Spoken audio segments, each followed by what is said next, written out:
बिस्मिल्लाहिर्रहमानिर्रहीम। उन दोनों ने जाकर अपने वालिद बुज़ुर्ग से एक किस्सा बयान किया। उन्होंने बड़ी बेटी को भेजा कि उन बुज़ुर्ग को बुला लाओ।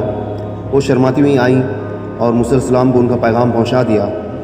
आप उनके हमरा हो लिए और हज़रत शुएब अलैहिस्सलाम से मिले। उन्होंने उनकी हर तरह से तसल्ली की और फरमाया कि मैं चाहता हूँ कि उनमें से एक लड़की तुमसे ब्याह दूँ, मगर शर्त यह है कि 8 साल या 10 साल मेरी बकरियाँ चराओ। ये गोया महर था।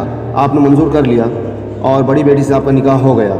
आप उनको लेकर वतन चले थे कि रास्ते में सर्दी की वजह से आग की ज़रूरत हुई। तूर पहाड़ पर आग नज़र आई। वहाँ पहुँचे तो अल्लाह पाक का नूर था। वहीं आपको नबूवत मिल गई।